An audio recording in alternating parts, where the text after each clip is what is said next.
warahmatullahi wabarakatuh. Alhamdulillahi rabbil alamin, wal aqibatu lil muttaqin, wala udwana illa 'alal zalimin. Asyhadu an la ilaha illallah wahdahu la syarikalah, asyhadu anna Muhammadan abduhu wa rasuluh la nabiyya ba'dah. Allahumma salli ala Muhammad wa ala alihi wa sahbihi wa mawala. Ya ayyuhallazina amanu taqullaha wa qulu qawlan sadida yuslih lakum a'malakum wa yaghfir lakum dzunubakum. Wa may yuti'illaha wa rasulahu faqad faza fawzan 'azima.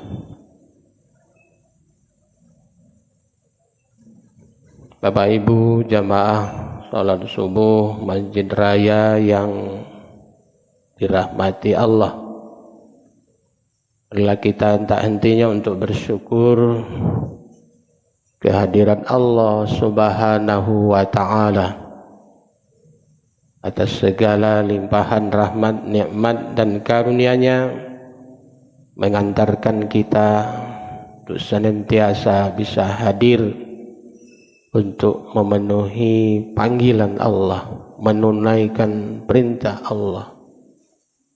Salawat dan salam senantiasa tercurah untuk Nabi kita, Nabi Muhammad sallallahu alaihi wasallam, keluarganya, sahabatnya, para pengikutnya yang setia, dan orang-orang yang senantiasa mendakwakan agamanya sampai datangnya hari kiamat nanti.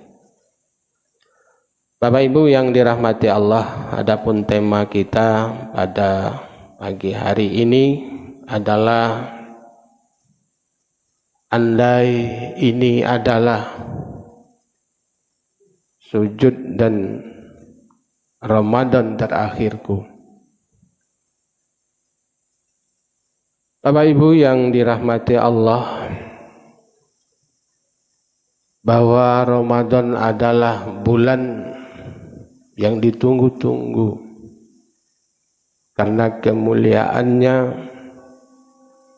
sehingga Ramadan menjadi idola bagi orang-orang yang mengharapkan ampunan Allah Subhanahu wa ta'ala.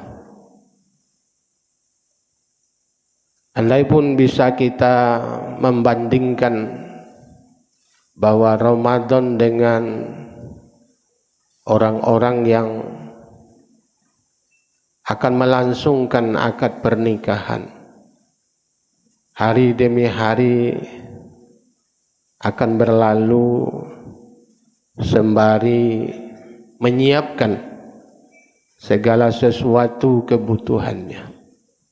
Semakin dekat hari pernikahannya, semakin berdebar-debar hatinya, gemetar hatinya. Kalau Pak Daniel itu kapanlah, ya. Begitu orang-orang yang mau menikah, dan begitu juga orang tua yang mau menikahkan anaknya, dia jauh-jauh hari sudah menyiapkan bekal agar nanti pada datang waktunya tidak terjadi hal-hal yang tidak diinginkan, kekurangan ini, kekurangan itu. Begitulah kira-kiranya. Dan juga kalau seandainya kita bisa membandingkan seperti kita pergi dengan memakai kendaraan pesawat terbang, bahwa kita adalah pesawat yang akan terbang yang terakhir, tentu kita akan terjadi ada rasa senang, ada rasa takut, ajak nak berangkat, bisa ndak sampai ini ke tujuan, apa jatuh ke pesawat ini, macam-macam kita. Tentu orang-orang yang akan berangkat itu membutuhkan persiapan-persiapan untuk keberangkatan mereka, walaupun sejenak waktu yang ia lalui.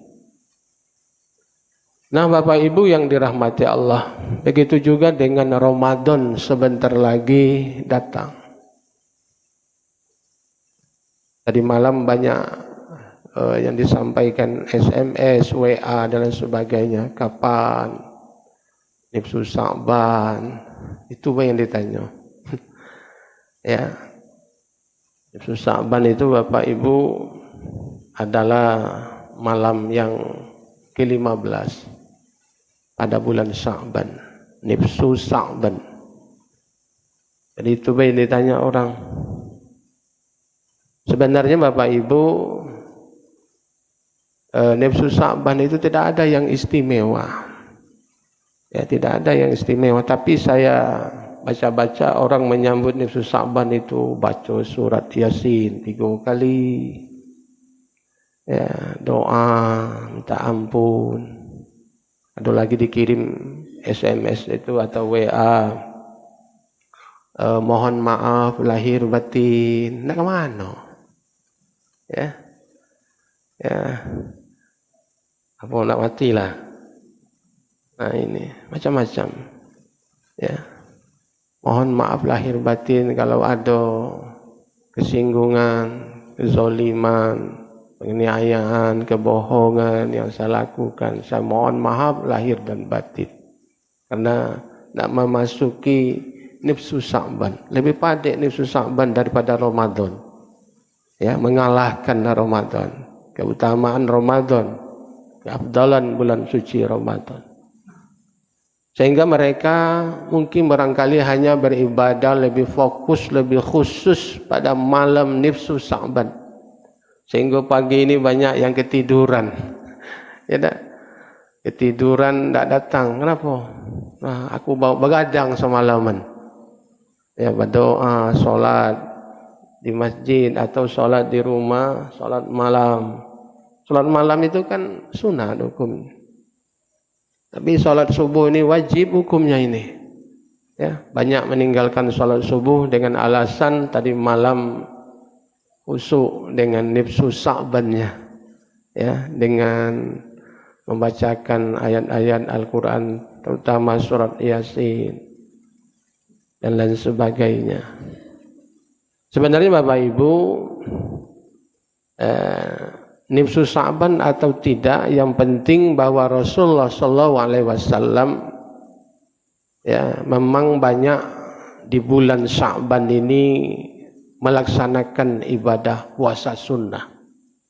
Bukan kita di nifsu Sa'ban baik puasa sehari, tidak. Ya, Rasulullah ketika ditanya Aisyah istrinya bahwa Rasulullah itu ditemukan baik siang dia melaksanakan ibadah puasa sunat itu lebih banyak dibandingkan di bulan-bulan yang lain. Bahkan juga di tengah malam ditemukan di ranjangnya tidak ada Rasulullah SAW. Dicari ke rumah istri-istri juga tidak ada. Ternyata Rasulullah sedang melaksanakan ibadah sholat. Jadi Bapak Ibu, ibadah sholat malam itu tidak hanya di waktu nifsu Sa'ban. Ya, ini kadang-kadang kekeliruan kita. Terlalu mengagung-agungkan nifsu Sa'ban. Memang ada dalilnya Bapak, hadisnya di malam nifsu Sa'ban itu ibadah itu memang agak dilipat gandakan pahalanya. Tapi bukan hanya beribadah semalam itu baik, berpuasa di hari yang ke-15 baik. Ya, ini kekeliruan kita. Ini yang harus kita benahi. Jadi Rasulullah SAW pada siang harinya, bahkan hampir seluruh hari di bulan Sa'ban itu dia mengerjakan ibadah puasa sunat. Kalau kita mungkin barangkali Bapak kalau tidak sanggup puasa Nabi Daud, puasa sehari kelang sehari, Senin Kamis, ditambah puasa yaumil bid. Nah, jangan kita ini tiap hari nak makan manjang di siang hari. Jadi kita contoh setidak-tidaknya Rasulullah kalau tidak puasa hampir full, tidak sefullnya bulan Ramadan, kita setidak-tidaknya puasa yaumil bid lah. Sekarang masuki hari ke-15. Dan setidak-tidaknya kita puasa Senin Kamis.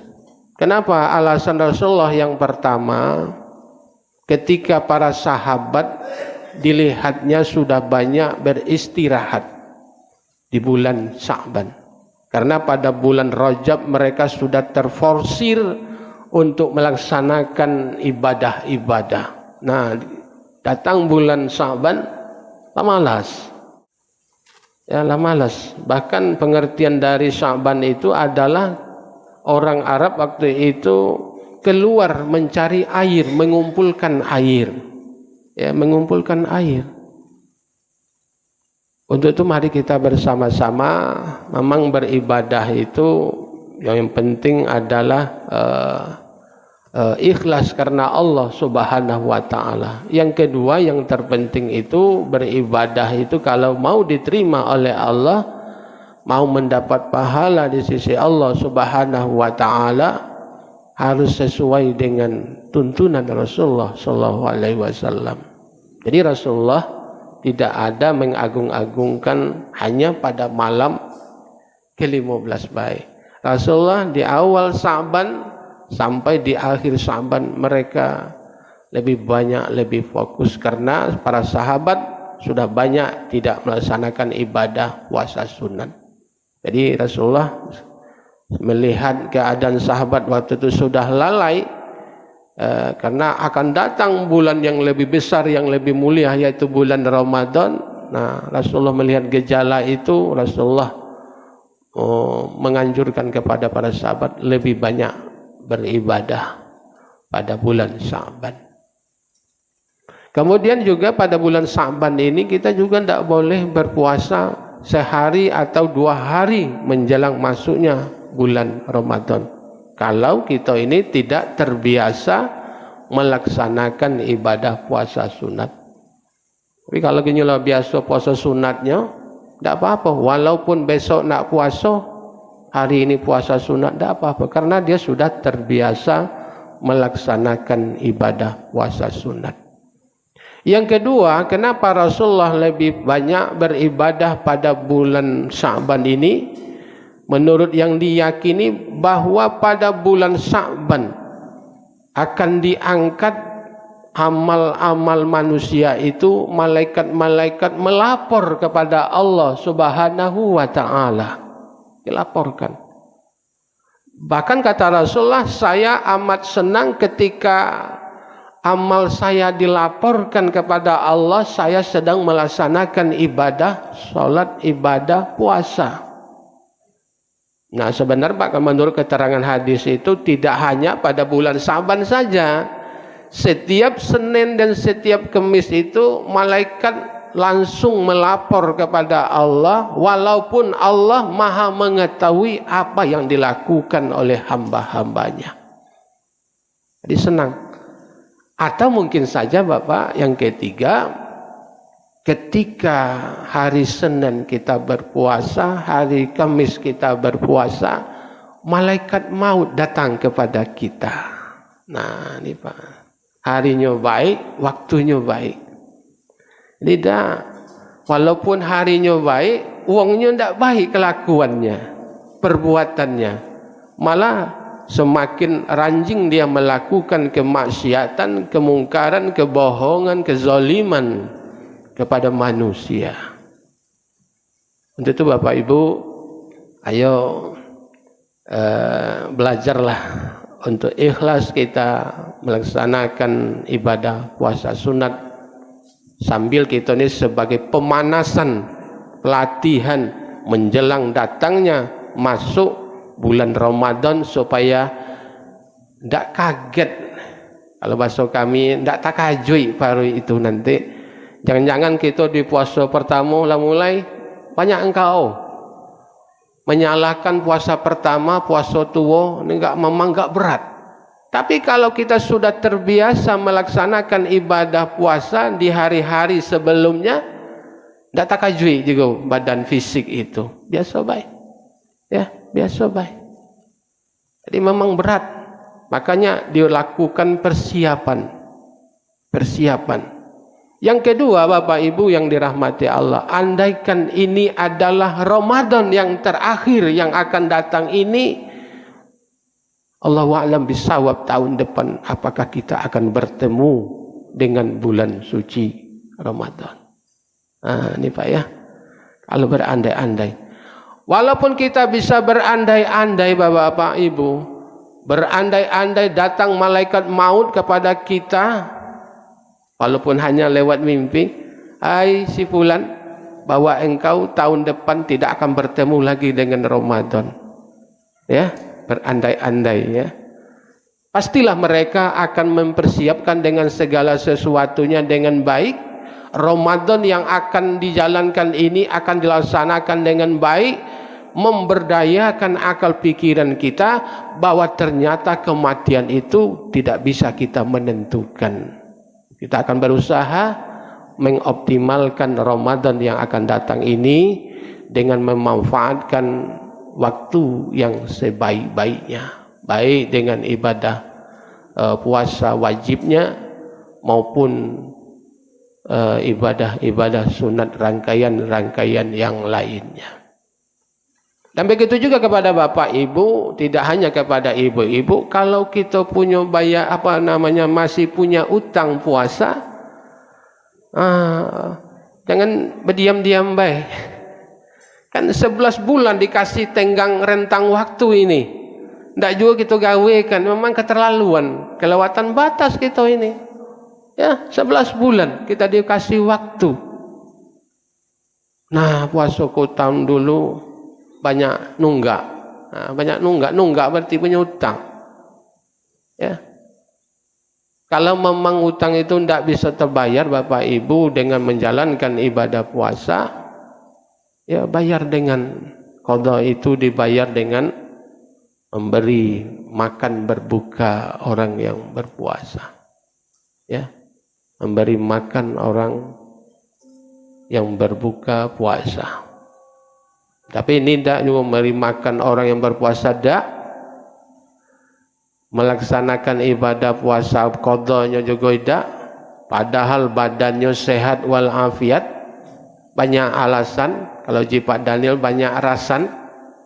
Ya, sakit malah. Aku kalau mulai puasa itu mulai perut aku tidak nyaman lagi.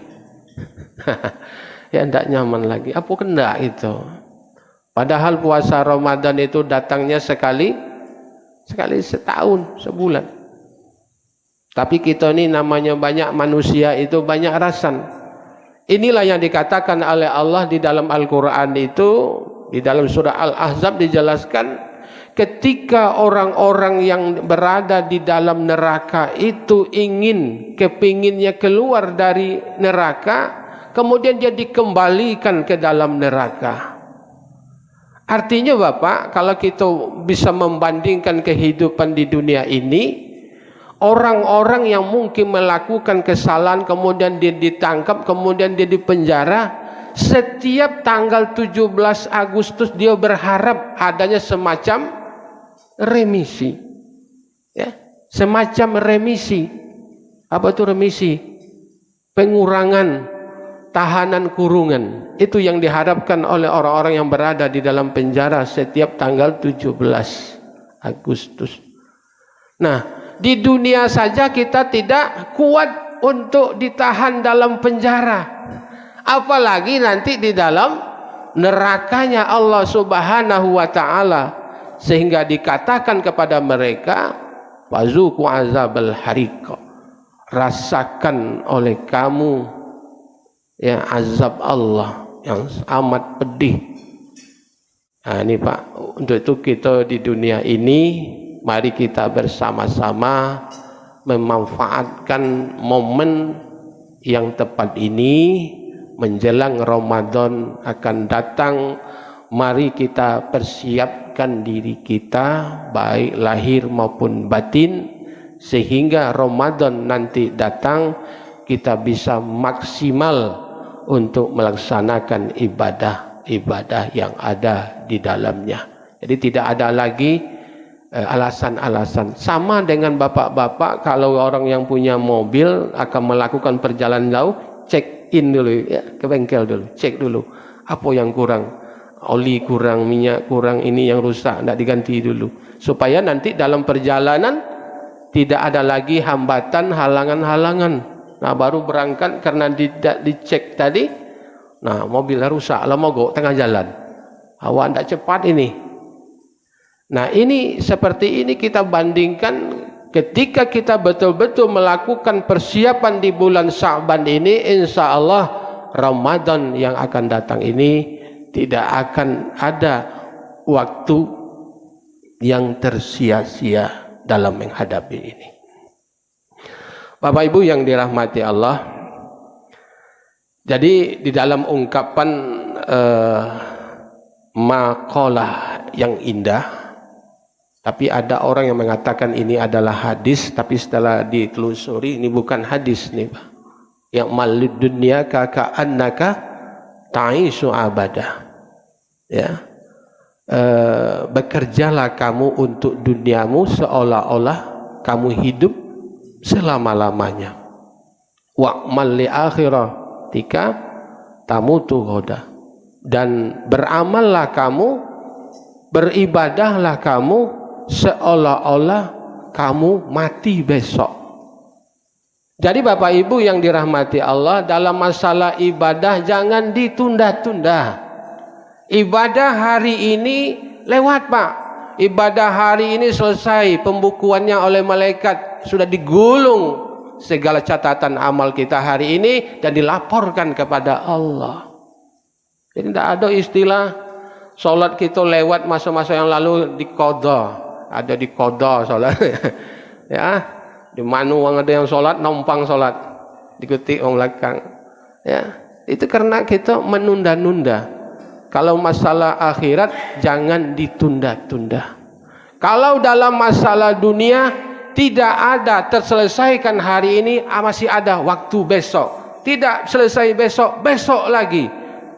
Dalam urusan dunia janganlah kita tergesa-gesa karena masih ada waktu berikutnya. Karena kita menganggap bahwa seakan-akan kita hidup di dunia ini selamanya. Tetapi dalam urusan akhirat tidak ada waktu penundaan-penundaan. Itulah namanya kematian. Jadi kalau seandainya orang-orang ahli kubur mengatakan, kalau seandainya sedetik pun waktu kesempatan diberikan kepada kami agar kami bisa menemukan Ramadan, pasti kami akan mengisi waktu yang sesaat itu kalau kami bisa dikembalikan hidup ke dunia ini. Tapi guna. Jadi masalah akhirat jangan ditunda-tunda. Jangan ditunda-tunda. Tapi kita banyak nunda-nunda, masih muda, ya, masih muda, masih kuat. Kemudian Bapak Ibu yang dirahmati Allah,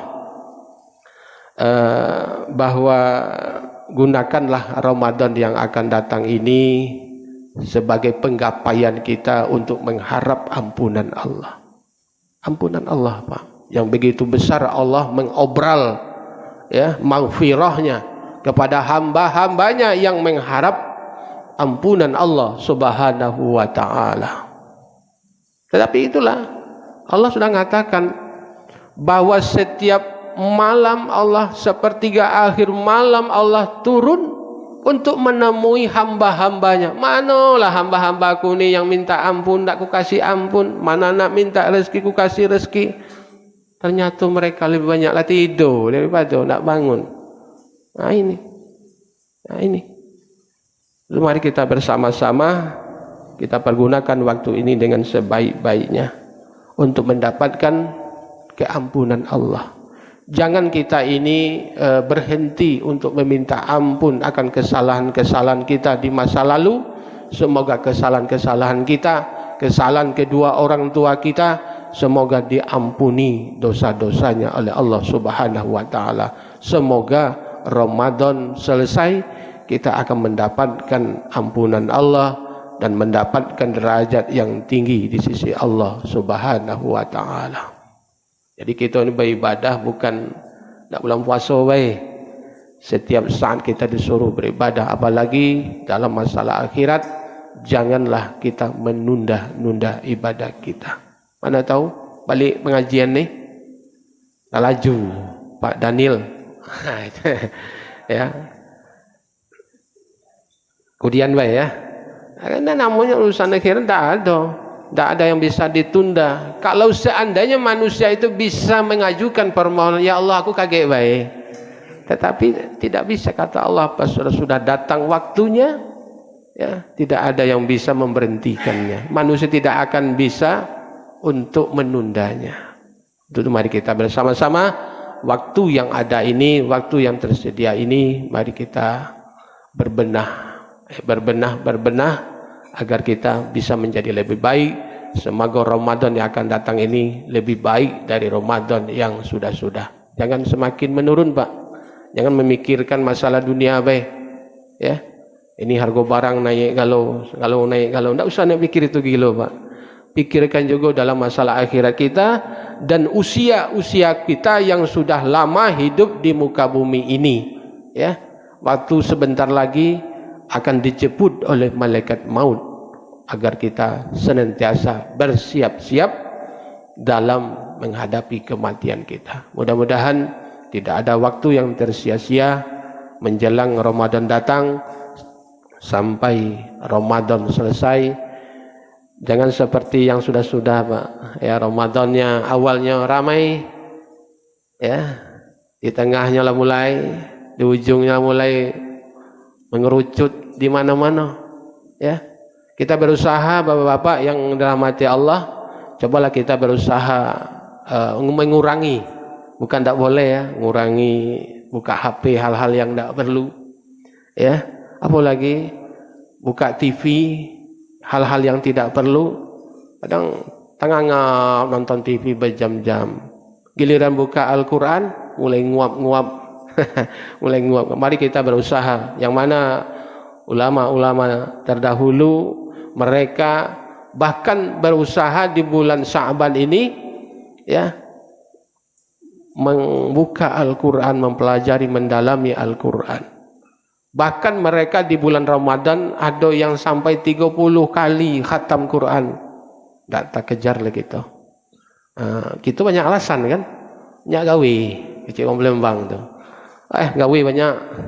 Tapi giliran suruh buka Quran sehalaman bela saro bacanya. Tapi untuk ngota-ngota ngomong kadang tak tentu karuan judulnya, berjam-jam, banyak waktu yang tersedia. Untuk itu mari Bapak Ibu, di akhir-akhir bulan Sya'ban ini menyambut Ramadan, mari kita usaha membuka kembali Al-Quran kita. Semoga kita mantapkan program kita di bulan Ramadan, harus tamat, harus khatam Al-Quran. Kalau tidak bisa 6 kali, Pak, sekali jadilah. Jadi ada peningkatan. Tidak nian, ya, tidak nian. Itu mari kita berusaha mencontoh itu, contohlah orang-orang yang terbaik di masa lalu, dia bisa menghatamkan Al-Quran, kenapa kita tidak bisa? Untuk itu mari kita mengurangi aktivitas dunia kita di saat-saat datangnya waktu-waktu yang mustajab, waktu-waktu yang dimuliakan oleh Allah Subhanahu wa taala. Yang susahnya kita bertambah hari Ramadan, semakin kita lalai, telah sibuk nak nyiapkan lebaran. Kalau uang menggaleh, uang rami di pasar, misalnya kan, malam lah capek. Untuk itu mari kita kurangi aktivitas kita, apalagi yang lah bau umur 50 ke pucuk, ayolah ya lebih fokus mengurangi aktivitas dunianya. Mari kita tambah ya gaungnya, fokus kita untuk akhirat kita. Mana tahu di tahun ini, di bulan ini, kita berangkat menuju Allah Subhanahu wa taala. Jadi tidak ada alasan bagi kita lagi Pak Daniel, aku ladem, aku siapkan galau, aku kumpulkan galau modal untuk berangkat menuju Allah Subhanahu wa taala. Mudah-mudahan pada pagi hari ini sebagai pencerahan bagi kita, mari kita isi masjid-masjid. Kapan perlu Bapak Ibu, setengah jam, 1 jam sebelum waktu masuk kita sudah ada, berarti itu sudah menyiapkan. Tapi kalau solat terus, jika internet masih juga masbuk terus solat terakhir terus, terlambat terus, nah ini ada apa? Kenapa? Nah, mari kita berusaha, karena kita tidak tahu ya apa akan bertemu dengan Ramadan ini, Allahu a'lam bissawab. Tapi kita berharap semoga dipertemukan dengan Ramadan dapat mengisi segala sesuatu yang dianjurkan oleh Allah dan Rasulnya tanpa tersia-siakan waktu walaupun seketika sejenak. Tapi kalau urusan Pak Daniel, kita bagawe istirahat itu wajar-wajar saja. Bahkan orang-orang dulu itu mengatakan, kapan kamu tidurnya? Hanya antara maghrib dengan isya. Maka dia sempat khatam Quran itu sampai 10-20 kali dalam sebulan itu. Ya, makan Quran baik. Artinya mereka memang betul-betul mempersiapkan diri. Nah, kita kalau tadi tidak bisa 2 kali 4 kali khatam, sekali kita usahakan. Kalau bisa Pak lebih. Jangan sampai menurun dari tahun kemarin. Harus naik. Ya, harus naik. Bukan hanya harga-harga baik naik. Ya, harga urusan dunia naik.